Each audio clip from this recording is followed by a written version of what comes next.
bonjour ou bonsoir selon votre zone géographique. Mesdames, Mesdemoiselles et Messieurs, fidèles internautes, merci d'être encore avec nous sur TLR TV et bienvenue dans votre émission Droit de savoir. Je suis Christian Perrin, je reçois aujourd'hui Socrate Bouzingou et Stéphanie Padonou de la Coalition des biens mal acquis. Nous allons tenter de comprendre la nature de cette organisation, son périmètre d'activité, mais surtout sa particularité. En quoi la Coalition des biens mal acquis est-elle particulière des milliers, sinon des millions d'organisations qui existent déjà à travers le monde et qui œuvrent depuis des décennies? Bienvenue à vous qui venez de nous rejoindre et merci d'être avec nous. Bonjour Socrate et bonjour Stéphanie. Bonjour Christian, merci Bonjour. de nous recevoir aujourd'hui. En tout cas, c'est un plaisir pour moi de vous recevoir sur notre plateau et soyez donc les bienvenus. Alors dites-moi, comme je l'ai annoncé dans mon introduction, il y a déjà plusieurs organisations sur le terrain qui travaillent, des organisations non gouvernementales, des associations. Il y a même, en fait, la justice qui est déjà sur certaines affaires. Pourquoi une autre organisation dénommée la Coalition des biens mal acquis? Pour quel intérêt et quelles ont été les motivations? N'importe qui peut prendre la parole dans un premier temps. Ok, donc je vais m'y lancer. Alors, Stéphanie Padonou, comme vous m'avez présenté et tout, donc je fais partie de la Coalition des biens mal acquis. Et donc, ce qu'il faut savoir, c'est que cette coalition, en fait, est composée de plusieurs organisations, des organismes, en fait, de différents pays, tels que le Gabon, le Congo, le Tchad, et également, nous avons des ressortissants d'Algérie qui se sont joints, en fait, à CBMA, donc la coalition. Donc pour la petite histoire, en fait, c'est que exactement le 3 juillet 2017, dans le Journal de Montréal, donc ici au Canada, il y a eu un article dans la rubrique Enquête, et cet article avait pour titre « La filiale africaine des investisseurs controversés dans l'immobilier au Québec ». Cet article était signé en fait du journaliste d'enquête Édouard Jonca.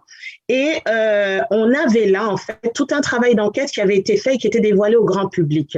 C'est venu nous rejoindre, nous qui sommes des ressortissants canadiens d'origine africaine et qui, dans nos organisations respectives, justement, on avait déjà conscience de ce problème. Là, on se demandait de façon un peu éparpillée tout ça, comment justement prendre action, mais de façon efficace et plus élargie. Et donc, cet article a été un petit peu le déclencheur, c'est la raison pour laquelle j'en parle.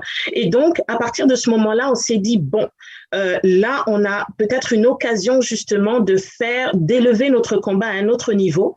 Donc, on va se constituer justement, en coalition parce qu'on vient de différents pays, on appartient à différentes organisations. Et donc, on va dire donc le 18 juillet 2018, si je ne me trompe pas, c'est à ce moment-là que on a, légalement enregistré la coalition selon justement sous le droit commun sous le droit commun sans but lucratif et tout au niveau du Canada. Donc c'est vraiment une OSBL qui est ouverte à toutes les personnes et toutes les organisations, essentiellement éprises de justice, de paix, de liberté. Donc en fait qui vont dans le même sens que notre combat. Donc en gros c'est un petit peu ça la naissance de CBMA et qui sommes-nous en fait. Donc voilà. Évidemment, Stéphanie, je rappelle que vous êtes dans le même temps coordonnatrice générale adjointe du Conseil gabonais de la résistance. Quel lien avec la coalition des biens mal acquis et pourquoi s'être fondu dans cette coalition? Sinon, vous allez peut-être nous dire d'abord en quoi consiste finalement le Conseil gabonais de la résistance. Alors, justement, le Conseil gabonais de la résistance, CGR Canada, en fait, parce que ce Conseil gabonais de la résistance est une initiative, en fait, qui est née, on va dire, en 2016, lors des élections présidentielles au niveau du Gabon, mon pays d'origine. Et donc, face à, on va dire, une énième fois des élections volées, bafouées et tout, nous, les membres de la diaspora gabonaise éparpillés un peu partout à travers le monde, nous nous sommes constitués justement en conseil dans les pays où nous résidions à travers la diaspora. Et donc, moi, ici, je suis numéro 2, on va dire, donc de la structure canadienne. Et donc, comme je vous dis, c'est vraiment par rapport à, restituer, en fait, cette souveraineté du peuple, en fait, parce que comme on assiste malheureusement dans beaucoup de nos pays, en fait, le choix du peuple est très souvent bafoué, non respecté. Et pour une énième fois, en fait, on s'est dit, on va pas toujours assister impuissant, on va essayer de faire les choses peut-être un petit peu différemment. Donc, on a créé cette organisation-là qui est un outil.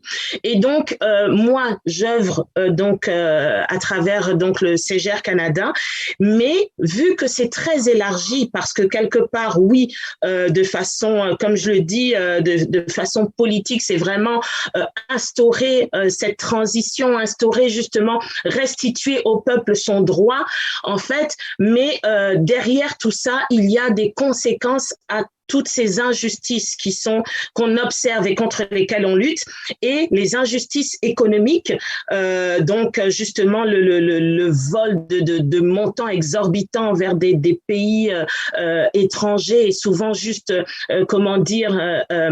pour le profit de certaines personnes ou familles au détriment de populations locales, parce que c'est de l'argent public. Ben ça s'inscrivait en plein justement dans notre lutte d'origine, notre combat d'origine. Et donc, CBMA qui a pour ce but-là, à ce rôle-là, a décidé de jouer ce rôle-là, ben, on se retrouvait en plein dedans. Donc, c'est la raison pour laquelle on ne pouvait pas passer à côté de cette occasion de justement se greffer à cette coalition, parce que ça s'inscrivait en plein dans notre combat, en fait. En tout cas, merci Stéphanie. Alors, Socrate, vous existez donc, si j'ai bien compris, il y a 3 ans de cela. Vous parlez de juillet 2018, nous sommes en 2021, en novembre d'ailleurs. Est-ce qu'on peut parler des succès, mais aussi des échecs déjà? Merci une fois de plus de nous recevoir dans votre plateau, qui est une émission très suivie dans les diasporas, dans les communautés africaines et surtout au Congo-Brazzaville. Nous sommes contents en tant que coalition Bien Malaki de venir apporter ici le message de la coalition Bien Malaki. Après le brillant exposé de Stéphanie, je voudrais ajouter quelque chose qui est très important dans la création de CBMA, c'est le côté panafricain. Aujourd'hui, de plus en plus, nous nous rendons compte qu'en Afrique, notamment en Afrique francophone, nous avons les mêmes problèmes. L'Afrique francophone est devenue aujourd'hui le cœur dur de la dictature sanguinaire à travers le monde. Et donc, y aller tout seul, dans son coin, on obtient des résultats, mais l'union faisant la force, nous nous sommes mis ensemble. Donc, c'est un premier succès pour répondre à votre question, parce que c'est pas facile entre nous de nous retrouver pour mener un combat ensemble. On a obtenu un premier succès en nous mettant ensemble à la suite de l'article de Hugo Jonca. Le deuxième succès, ou parmi les succès, nous rencontrons le gouvernement canadien.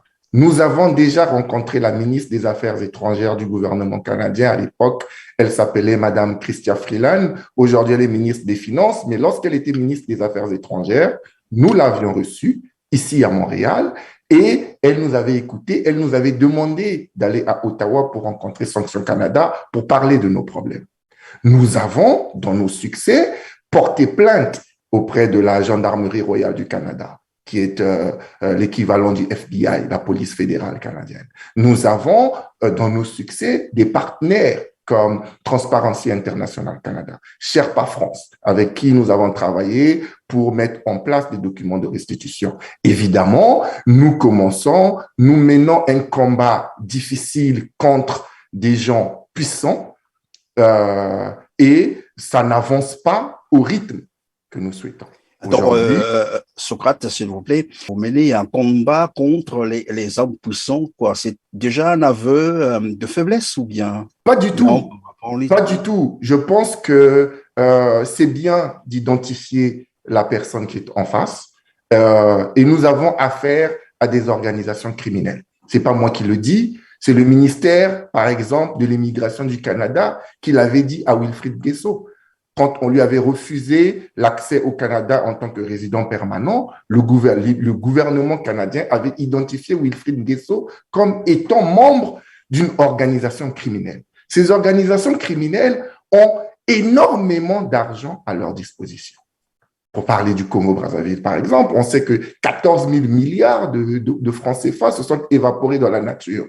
On ne va pas se battre contre des gens comme ça qui, pour citer un autre, qui s'est fait prendre dans un aéroport parisien avec de l'argent cash, énormément d'argent. On ne se bat pas contre ces gens-là en se disant simplement on va y arriver. Non, ce sont des gens puissants, ils sont mafieux, ils sont puissants, ils sont dangereux. Donc, nous savons que le combat va être difficile, mais nous croyons à notre cause. Nous croyons à ce que nous faisons et nous savons que le gouvernement du Canada, qui est l'interlocuteur privilégié que nous avons choisi pour avancer dans ce combat-là, est juste, nous écoute, nous écoutera et nous aurons des résultats. Oui, je vais revenir donc à Stéphanie. Votre activité concerne qui exactement? Qui traquez-vous? Est-ce que seulement les Africains ou aussi les Européens, les Américains qui sont évidemment dans ces rouages, bien entendu, la haute mafia? Alors, pour répondre à cette question, je vais revenir sur la composition elle-même de CBMA, c'est-à-dire que nous sommes aujourd'hui, vu que là c'est CBMA Canada, nous sommes donc aujourd'hui implantés au Canada et nous sommes donc des Canadiens, mais d'origine de différents pays africains. Donc, il est beaucoup plus logique et facile pour nous d'abord d'œuvrer en fonction des éléments que nous avons, des informations que nous avons et donc de cibler en tout premier lieu justement nos pays d'origine. Ceci ne nous empêche pas de justement rester très alerte à ce qui se passe de façon plus élargie. Et c'est d'ailleurs la raison pour laquelle, comme je vous ai dit, l'Algérie nous a rejoints. On est justement en pourparlers aussi avec des Haïtiens parce que il y a eu, il y a pas très longtemps, justement, des dénonciations et des poursuites au niveau des États-Unis. Donc, on est conscient de tout ce qui se passe, mais effectivement, comme Socrate l'a dit, on a conscience de la nature, justement, de notre combat. Donc, on ne veut pas perdre de vue, en fait, l'efficacité.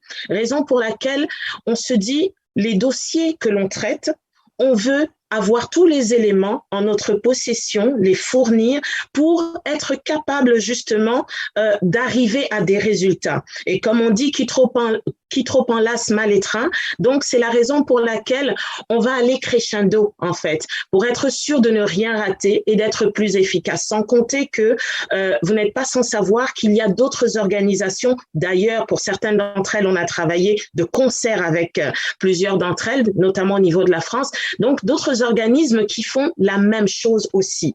Mais au niveau du Canada, justement, il n'y en avait pas. Raison pour laquelle nous avons jugé important et opportun de créer CBMA Canada. Et qui sont donc vos lanceurs d'alerte?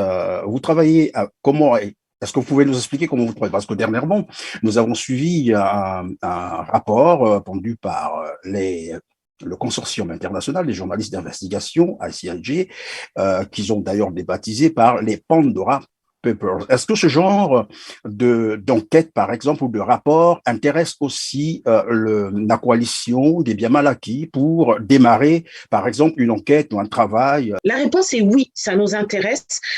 Et oui, justement, parce que même quand je l'ai dit dans la présentation, en fait, le déclic qu'il y a eu, parce qu'on avait déjà conscience, en fait, de la problématique, mais l'impulsion, le déclic, ça a été vraiment cet article, d'Hugo Joncas, qui est un journaliste d'investigation et tout, qui a fait tout un travail d'enquête, en fait. Si bien que c'est sûr que les recherches et les travaux que les journalistes font, ça vient nous aider. Et nous, parce que eux, ils fonctionnent avec les informations auxquelles ils ont accès, de par leur métier, leur profession, leur recherche, mais nous, nous sommes ressortissants de ces pays-là. Donc, il y a parfois des informations complémentaires ou des ramifications informations qu'on peut venir leur rapporter. Donc, tout ça mis ensemble, en fait, on ne recule devant rien pour constituer des dossiers, justement, pour qu'ensuite, les autorités compétentes puissent continuer ce travail d'enquête et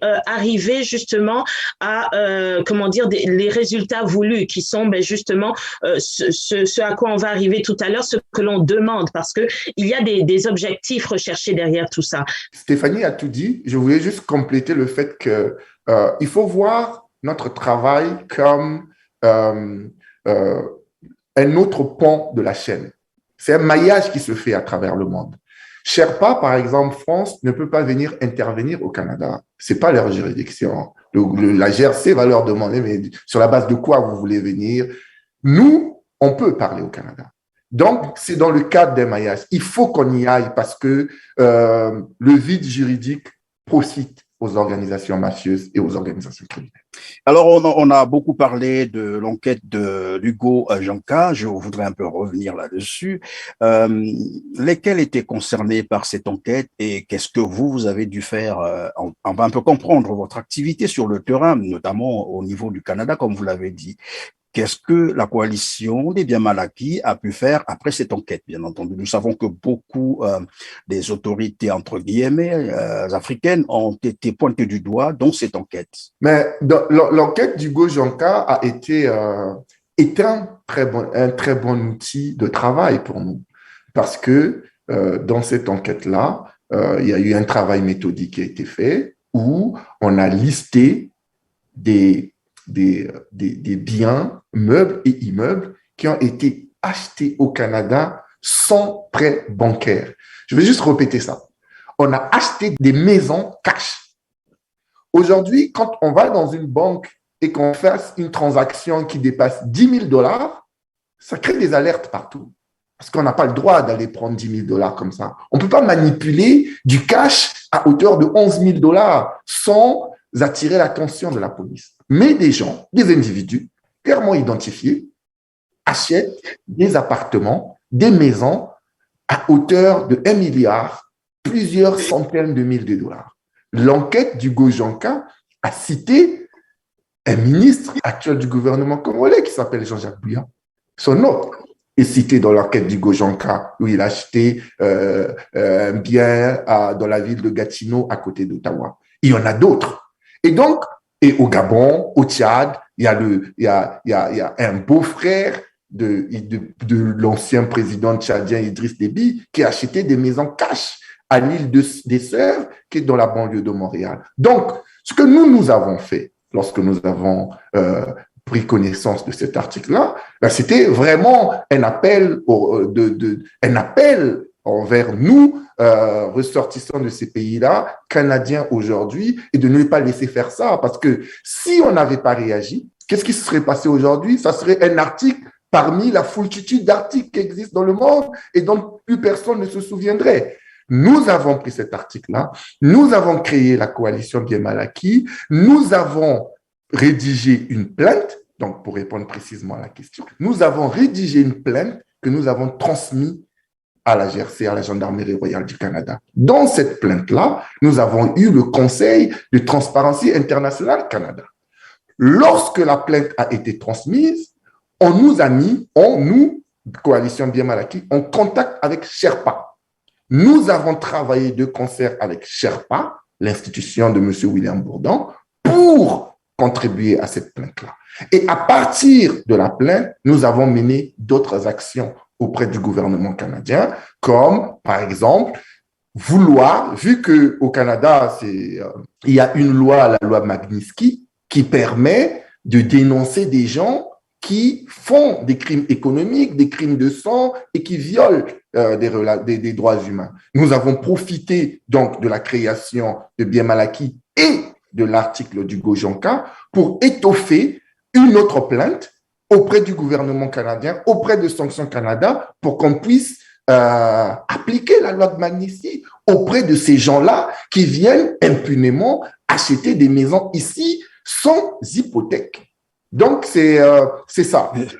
C'est quand même curieux. Je sais qu'il y a une loi qui existe aux États-Unis, la loi Dodd-Frank, qui surveille un peu les transactions financières. Et comme vous l'avez dit d'ailleurs, un simple citoyen comme moi, je ne peux pas me balader avec un montant donné, mais ici, apprendre qu'on peut acheter des biens immobiliers cash en plus, son prêt bancaire, on se pose la question de savoir comment cela est possible au niveau du Canada. Et ma question est de savoir, quand il y a un corrompu, c'est qu'il y a un corrupteur. Alors là, c'est vrai qu'on peut traquer ces criminels économiques, comme vous l'avez su le nommer, qui sont généralement des Africains, sinon les autorités africaines, hein, ceux qui sont à la tête de nos pays en Afrique.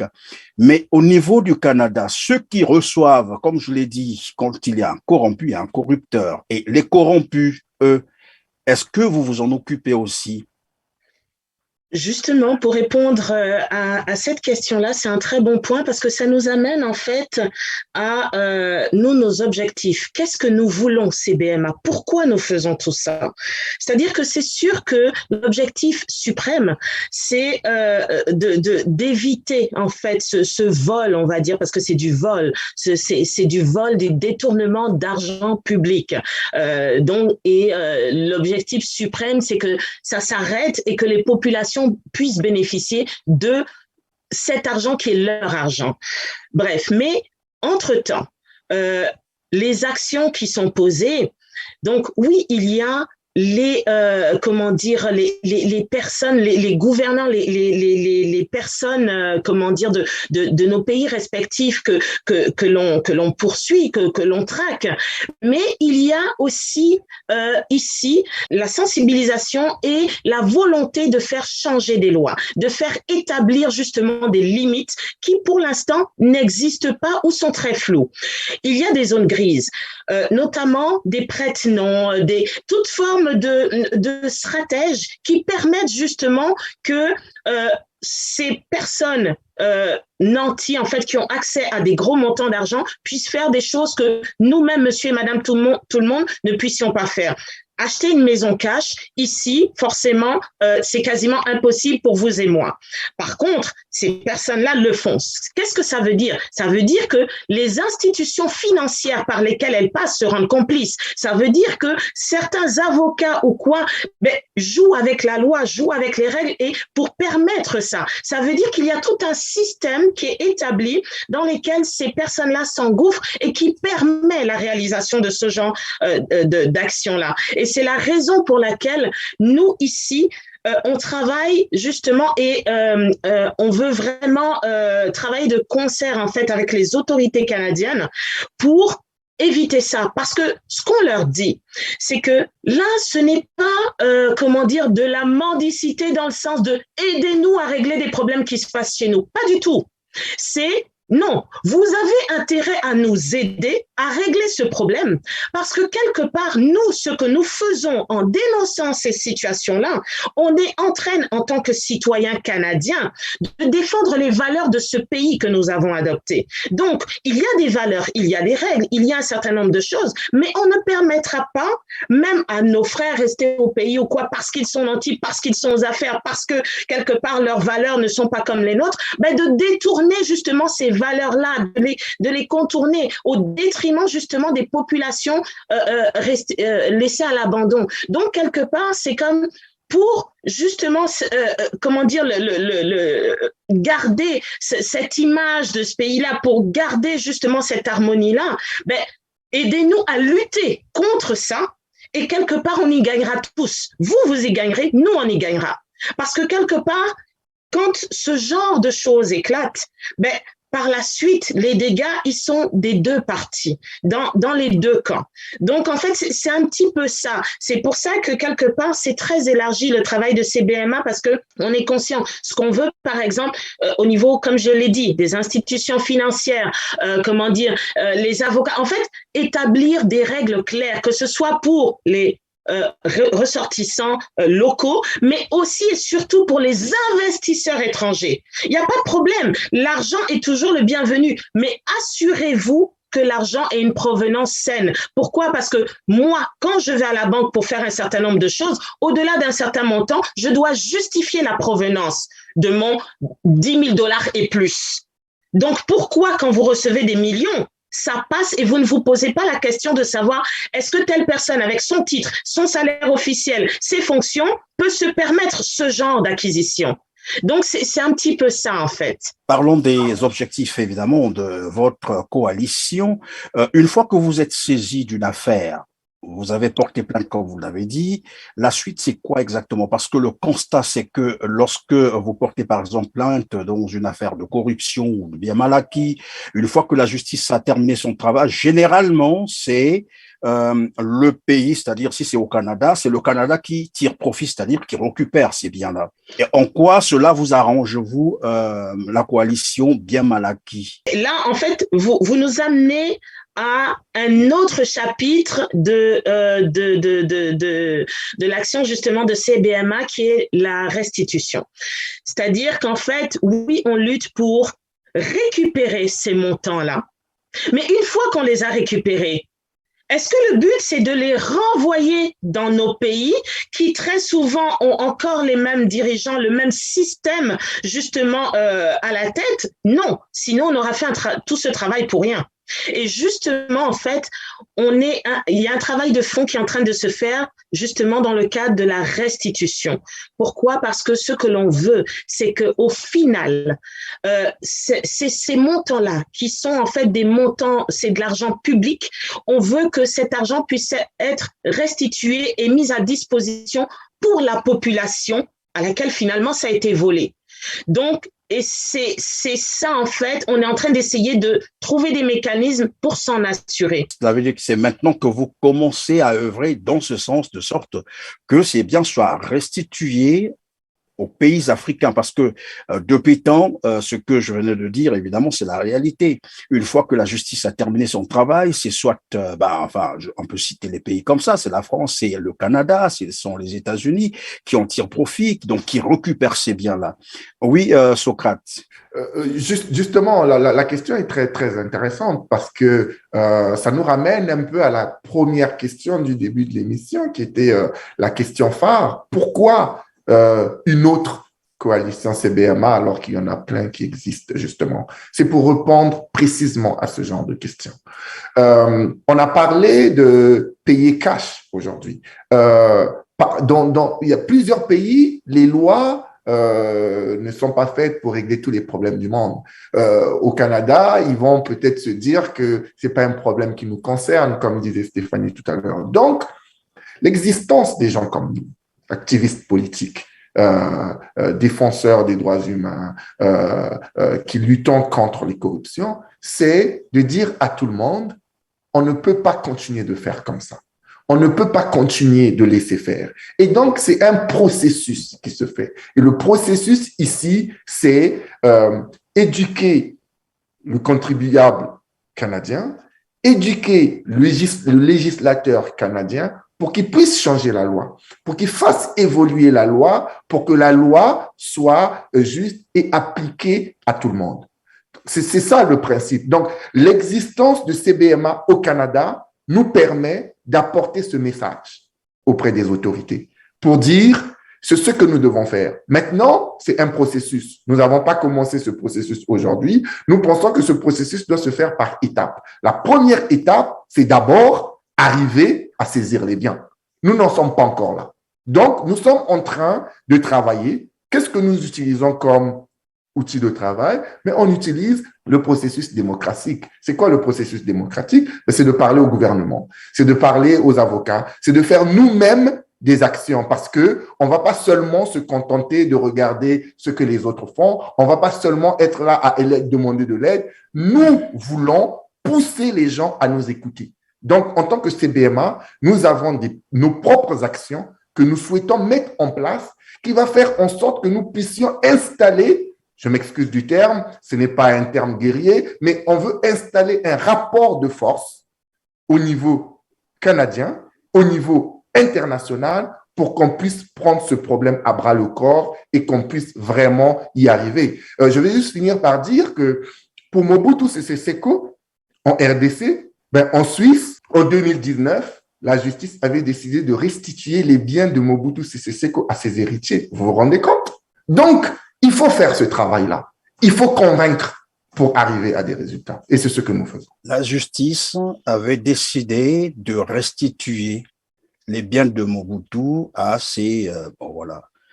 Et la suite, c'était quoi? C'est quoi exactement? Ça a été fait ou non? Et qu'est-ce oui, il y a un professeur berlinois d'université en Suisse qui faisait partie des gens qui avaient porté plainte sur une partie du magot détourné par Mobutu Sese Seko, demandant à ce qu'on puisse les saisir, mais les éléments étaient tels qu'on n'avait pas pu apporter la preuve de la saisie de ces biens-là. Et la justice de Suisse avait décidé de remettre une partie de cet argent. Je vous parle d'un jugement qui a été fait en 2019, avait été décidé de restituer aux héritiers de Mobutu Sese Seko. Pour Sani Abacha, le gouvernement du Nigeria avait récupéré dans les 300 millions de dollars, mais comparé à ce que Sani Abacha avait, c'est une goutte d'eau dans la mer. Donc, des organisations comme CBMA doivent exister. Mais elles ne doivent pas seulement exister pour exister, elles doivent exister pour faire un travail précis, un travail rigoureux et un travail efficace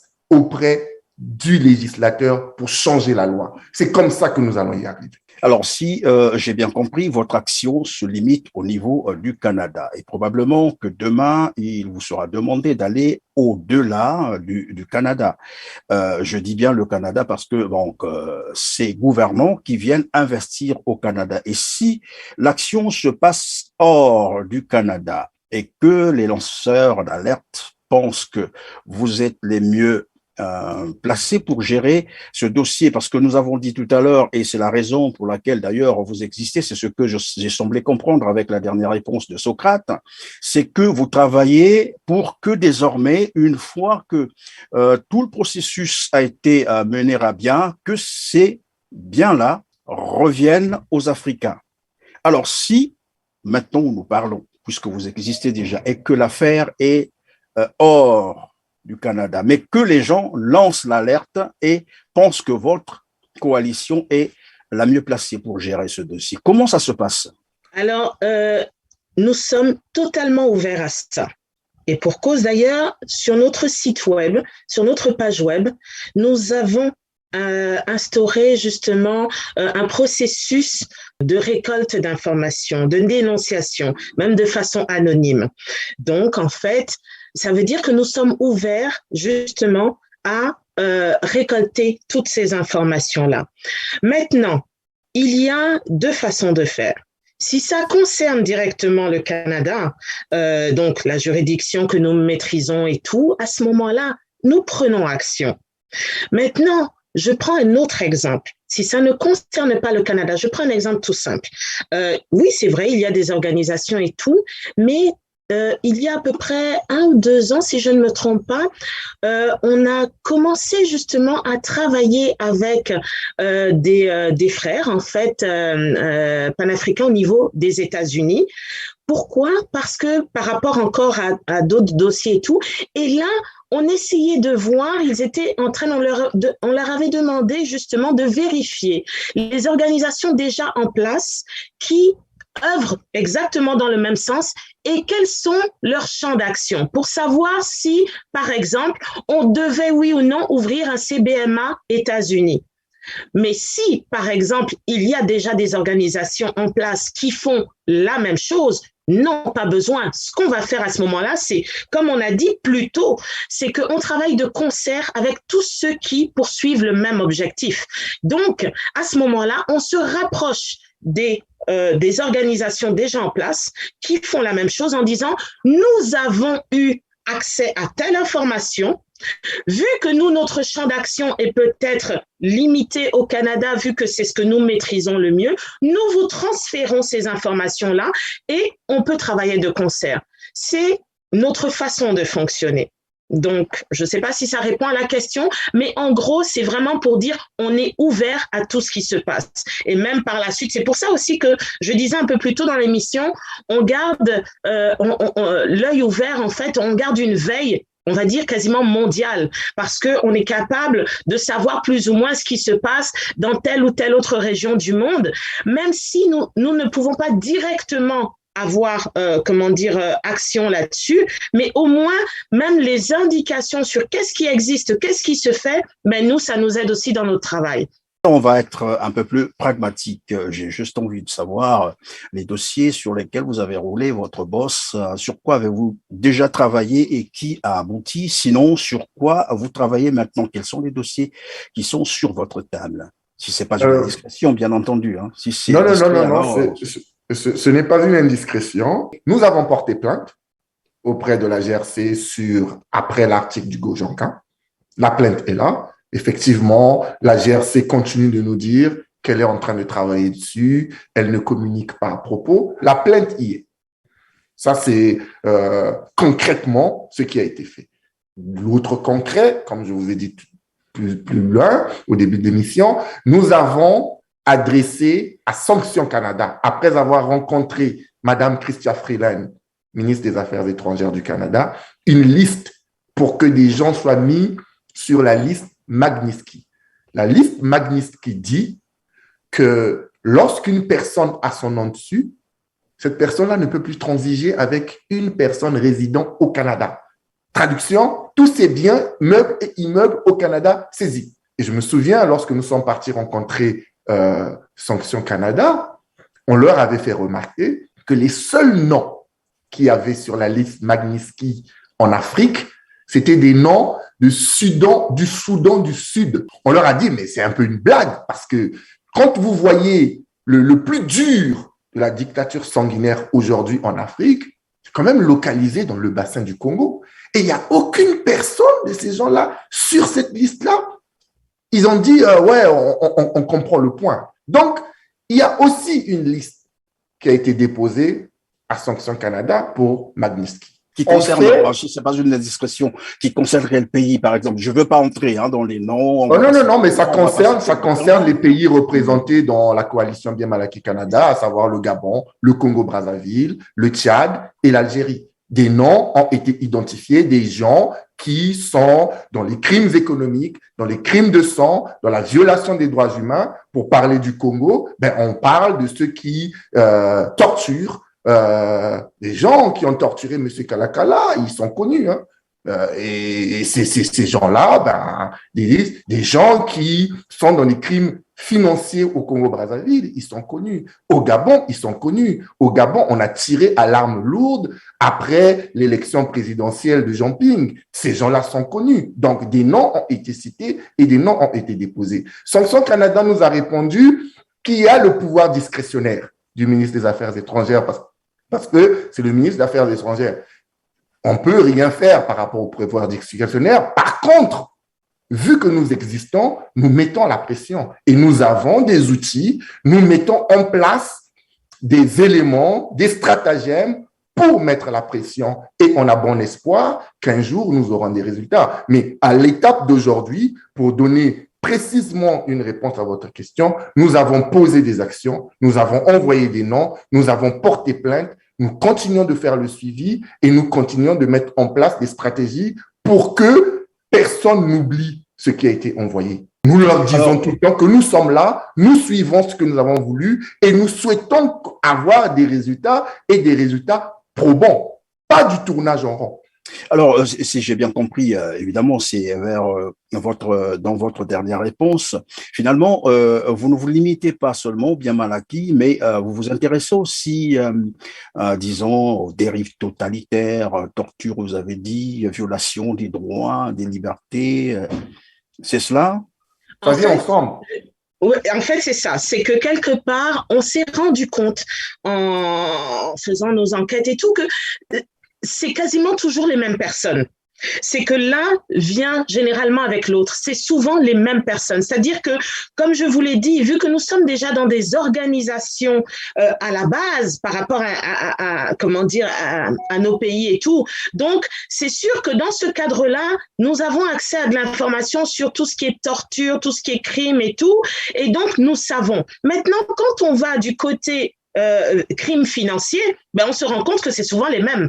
Et très souvent, ce qui se passe, c'est que les crimes comment dire, de sang ou autre forme de crime ou de pression sur la population, ou comme ce qui s'est passé chez nous le 31 août 2016 au niveau du Gabon, justement au QG du candidat du président Jean Ping qui finalement a gagné les élections et tout, ben, ce genre de coup de force, ben, généralement, les crimes physiques, les crimes de sang sont souvent faits pour masquer, camoufler ou garder justement, maintenir, couvrir les crimes financiers. C'est pour ça qu'on dit qu'il y a un lien direct. Sinon, au niveau de CBMA Canada, l'objectif, c'est vraiment les crimes financiers. Mais il y a ce lien. Et c'est pour ça que qui de mieux placé que nous en tant qu'organisation, justement, on pouvait travailler là-dessus parce qu'on a de l'information. Et nous, ce que l'on fait, c'est que justement,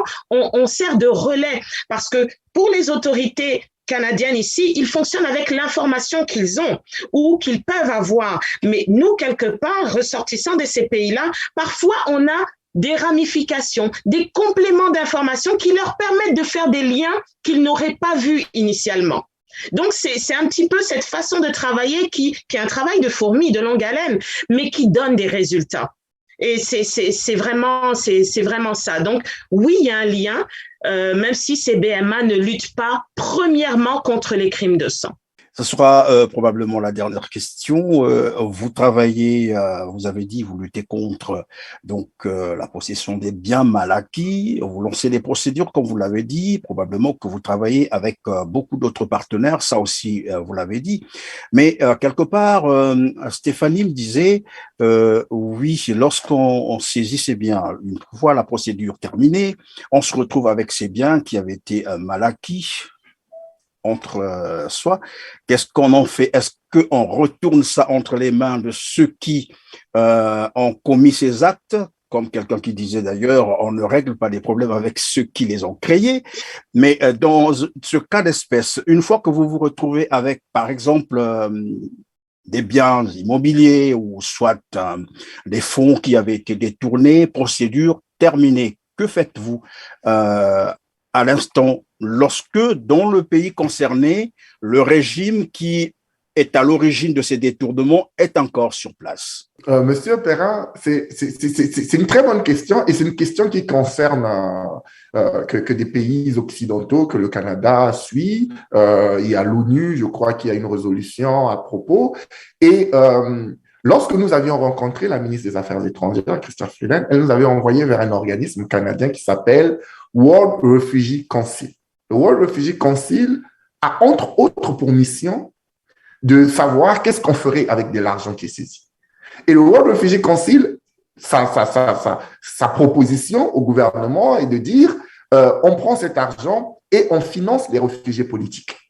On finance les déplacés de guerre. Donc, il y a plusieurs théories. Apparemment, en France, au Sénat français, ils ont aussi fait une théorie pour le renvoyer à financer certains projets démocratiques. Donc, il y a plusieurs théories. Nous, notre position, c'est vraiment retourner l'argent dans les pays où l'argent a été spolié, mais pas à n'importe quelle condition. Par exemple, pour le Congo-Brazzaville, nous savons que le monsieur qui est là, il n'est pas immortel. Il va finir par mourir. S'il meurt et que son tristement célèbre fils qui a ce nom dans tous les crimes financiers répertoriés dans le monde prenne le pouvoir, si ce monsieur-là prend le pouvoir, si on saisit des biens au Canada, c'est pas parce que un individu est mort qu'on va restituer l'argent au même système. Nous ne luttons pas contre un individu. Nous ne luttons pas contre une famille. Nous luttons contre des systèmes. Donc, dans notre livre à nous de CBMA, on ne restituera qu'à un gouvernement démocratiquement élu, pas élu parce que tu as été nommé ou déclaré vainqueur à une élection, mais parce que tu as la pratique de la démocratie. Oui, mais et le respect des droits humains. Du côté de Stéphanie, alors, vous n'allez remettre qu'à un gouvernement ou un système démocratiquement élu. C'est ce que j'ai entendu.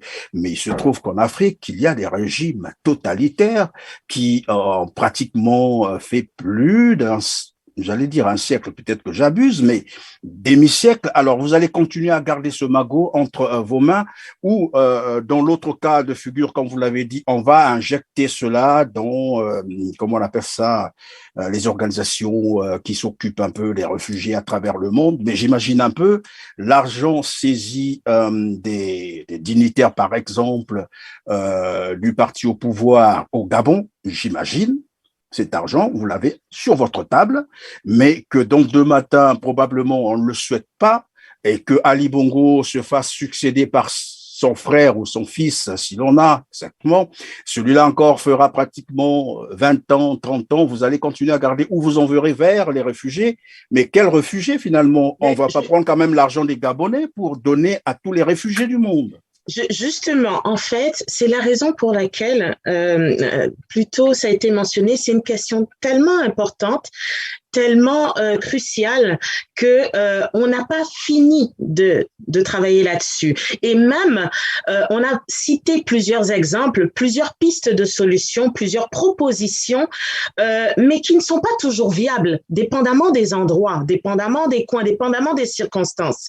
Donc, en fait, nous, ce que l'on fait, c'est étudier déjà ce qu'il y a sur la table, essayer de réfléchir à d'autres propositions parce que nous, ce qui incombe, c'est que cet argent-là, oui, serve uniquement, si possible, aux ressortissants des pays auxquels cet argent a été spolié, mais pas n'importe quel ressortissant. Donc, on veut, en fait, c'est-à-dire que cet argent-là, par exemple, on va prendre l'exemple, d'une des recommandations, je pense, de l'ONU et tout, qui disait de restituer, de rétrocéder cet argent sous forme de programme. Nous ne sommes pas contre au niveau du CBAM. Tout ce que nous disons, c'est que à ce moment-là, même si c'est sous forme de dons, de programmes humanitaires ou quoi que ce soit, en notant qu'il y ait des mécanismes de surveillance parce que ça fait beau quand on entend organisme humanitaire, aide par-ci, programme pour les populations, mais il faudrait qu'en bout de ligne, ça serve effectivement aux populations, que ce soit les écoles, les hôpitaux, tout ça et tout, et que ce ne soit pas un autre moyen écran de détourner de l'argent. Et c'est ces mécanismes sur lesquels on travaille, parce que les idées, il y en a, mais hormis les idées, qui sont multiples, c'est les mécanismes de contrôle. C'est pour ça qu'on parle de système. Nous, en fait, comme on dit, on ne lutte pas contre des individus, mais contre un système. Et donc, quelque part, ça ne dérange pas de renvoyer cet argent-là, mais en s'assurant que ça tombe entre les bonnes mains. Et c'est ce qui est le plus difficile. Sinon, des idées, il y en a plusieurs. Donc, si j'ai bien compris, on peut renvoyer donc cet argent entre les mains des associations ou des organisations non gouvernementales qui travaillent dans ces pays qui n'ont rien à voir avec les systèmes installés sur place.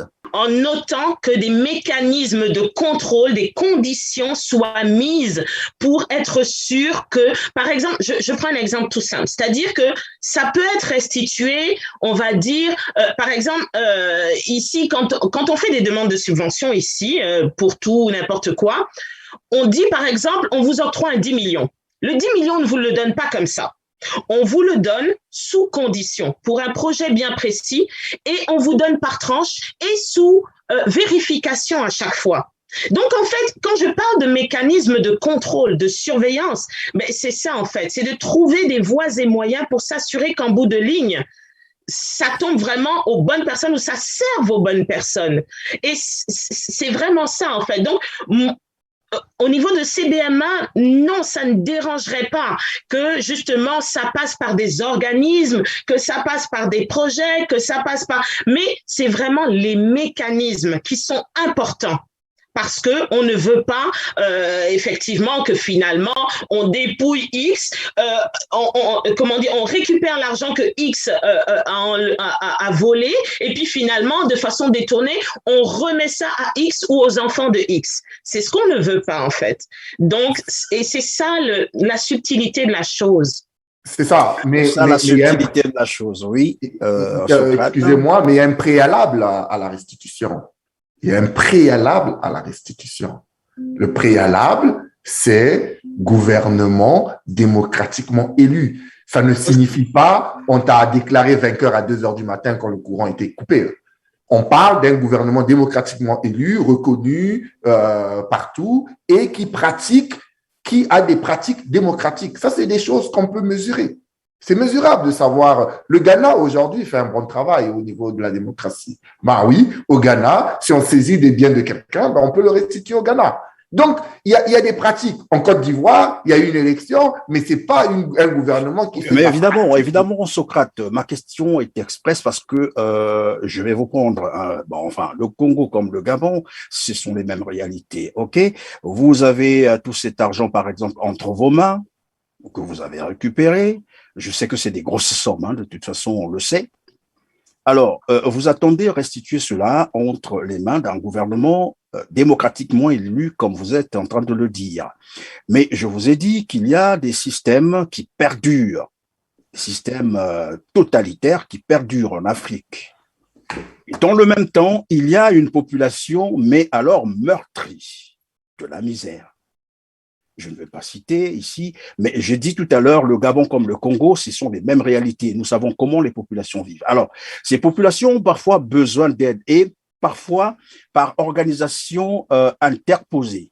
Est-ce que ce mécanisme ne pouvait pas être étudié pour regarder, au lieu d'attendre 20 ans pour qu'on restitue cet argent à un gouvernement peut-être qui ne viendra pas dans 30 ans, est-ce qu'on ne peut pas regarder dans ce sens comment aider ces populations à travers certaines organisations qui seraient démocratiquement installées?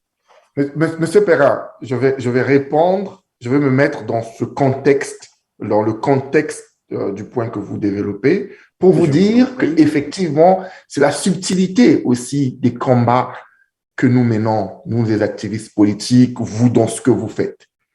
Le jour où nous arriverons à saisir des biens spoliés, croyez-moi que ces dictatures-là de demi-siècle n'existeront plus.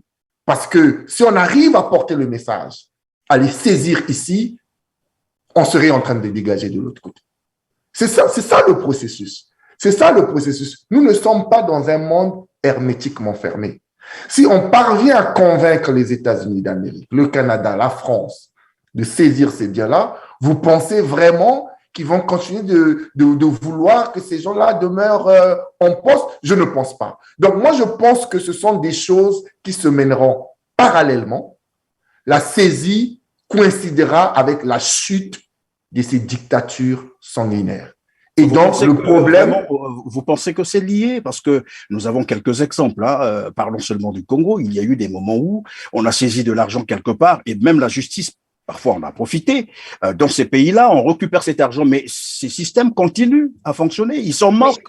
Ils disent, prenez, de toute façon, ça fait un petit calme, on peut se reposer. Contentez-vous de cela, mais nous, on continue ici parce que, on a encore des ressources, on peut continuer à voler. Oui, Stéphanie. En même temps, ce que Socrate dit, en fait, ce serait comme, il y a un idéal que l'on recherche tous, et donc, vers lequel CBMA va travailler.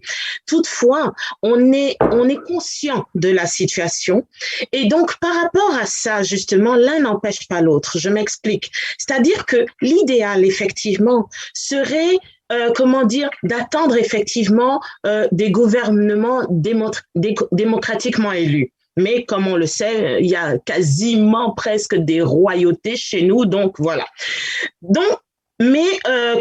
Ça n'empêche pas de garder espoir.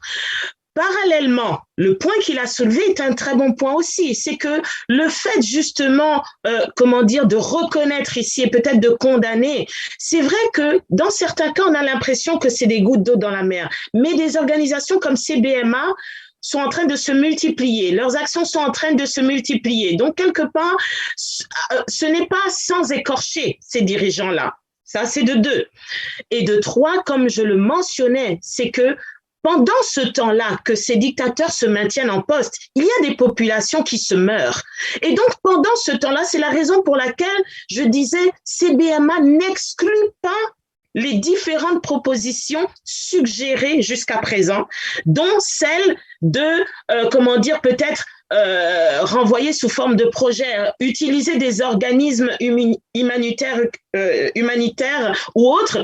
Par contre, tant que les gouvernements sont en place, ces gouvernements de dictature, on va dire, c'est de trouver les voies et moyens pour que ça serve effectivement. Par exemple, je prends un exemple simple. Pourquoi, par exemple, au lieu de donner de l'argent, si je sais pas moi, j'ai 1 milliard que j'ai récupéré, au lieu de donner ce 1 milliard à un dirigeant même d'association, quoi que ce soit, je dis à ce dirigeant d'un programme ou d'une association, vous avez besoin d'un hôpital, trouvez-moi un terrain, avec les titres fonciers, tout ça, faites les démarches, nous vous construisons l'hôpital. Vous ne dépensez rien parce que c'est votre argent. Donc, nous construisons cet hôpital. Donc, en fait, c'est une autre forme détournée de dire, OK, c'est vrai qu'un hôpital, ce sera plus dur à voler, on va dire, même s'il y a encore des mécanismes, que de détourner de l'argent. Vous voyez ce que je veux dire? Parce que cet hôpital créé peut-être dans un village ou quoi que ce soit, on partirait du principe que ça servirait à la population. Donc, en fait, au stade où nous en sommes, nous n'excluons aucune option, mais nous travaillons de concert à être sûrs, à mettre des balises en fait, pour que les options soient viables et qu'au final, ce soit vraiment la population spoliée qui puisse en bénéficier en retour. En tout cas, merci Socrate, merci, je disais Socrate, merci à Stéphanie. Probablement que vous avez une préoccupation, donc la question n'a pas été posée. Vous avez quelques secondes pour conclure, bien sûr, chacun de vous. Mais nous sommes heureux d'avoir été invités à votre émission, Monsieur Perrin, et nous sommes heureux d'avoir exposé les vues et les objectifs de la coalition Bien Mal Amitié Canada. J'espère que nous aurons l'occasion de revenir et continuer cette discussion et vous parler des succès que nous réalisons. Mais entre-temps, je dirais que aux internautes, à tous ceux qui nous ont suivis, de partir sur notre site web cbmacanada.ca où vous trouverez de l'information nous concernant, où vous trouverez les articles qui ont été mentionnés dans cette émission et vous pourrez même devenir membre. On n'est pas obligé d'être au Canada pour être membre de CBMA, mais merci pour la tribune et vivement qu'on revienne et qu'on continue cette discussion en continuant à présenter les résultats et ce que nous faisons. Merci de nous avoir reçus. C'est moi qui vous remercie. Stéphanie? Pour ma part, Christian Perrin, je vous remercie justement pour l'invitation. Je vais, en mot de fin, utiliser votre tribune en fait pour une dernière sensibilisation, on va dire, notamment en fait au gouvernement canadien. Je veux que la plupart des dirigeants, les hommes politiques, en fait les politiques canadiennes et même partout dans le monde, en fonction des autres organisations, prennent conscience que ce genre de lutte n'est pas juste, ne concerne pas juste nous, les pays africains, parce que quand on utilise justement des pays occidentaux comme plateforme, comme cachette, on va dire, comme zone d'investissement et tout, quelque part, ça crée un certain nombre d'autres problèmes. Et c'est ça, c'est que ça ne sert à rien justement d'envoyer des aides pour dire on va aider le Congo, le Gabon ou tous les autres pays africains parce qu'il y a tel ou tel problème, mais en attendant, vous recevez des milliards de dollars de ces mêmes pays d'une autre main. Donc, en fait, à un moment, il faut équilibrer les choses et nous, c'est la raison pour laquelle à CBMA Canada, on veut vraiment travailler de concert avec les autorités compétentes pour justement faire prendre conscience de toutes les ramifications, toutes les conséquences que ce genre de choses en fait produisent en fait. Donc c'est vraiment ça la nature de notre combat aussi. Et puis, pour la population de façon plus générale, comme Socrate l'a dit, CBMA Canada n'est pas fermé. Vous pouvez toujours nous rejoindre. Pas besoin d'être dans une organisation pour y adhérer. Pas besoin d'être physiquement au Canada pour y adhérer. Vous pouvez devenir membre de CBMA Canada. On vous invite à aller sur notre site web. Et pour ceux qui sont peut-être un peu plus craintifs ou préfèrent un peu plus de discrétion, même si vous ne voulez pas devenir membre, mais que quelque part notre cause, notre combat vous touche et que vous avez de l'information, n'hésitez pas à nous la communiquer de façon anonyme via notre site. Merci à vous tous. Voilà, merci. C'est donc la fin de cette émission où j'ai reçu Socrate Bouzingu et Stéphanie Padonou qui sont de la coalition des biens mal acquis. En tout cas, vous avez désormais des interlocuteurs bien placés pour gérer ce genre d'informations. Et là, je m'adresse bien entendu à nos téléspectateurs qui sont un peu partout, qui disposent des informations nécessaires pour traquer ces criminels économiques. C'est le moment où vous connaissez désormais le site. Vous pouvez vous adresser désormais. Et pour le reste, je vous dis en tout cas merci d'avoir disposé ce temps au détriment, bien sûr, de vos occupations professionnelles. À vous, chers téléspectateurs, bien merci d'avoir été avec nous. Gardez votre contact avec TLR TV et comme d'habitude, n'oubliez pas de liker, n'oubliez pas de partager, mais aussi de vous abonner pour ne rien manquer des programmes TLR TV. On se dit donc à bientôt, mais d'ici là, prenez soin de vous. Merci.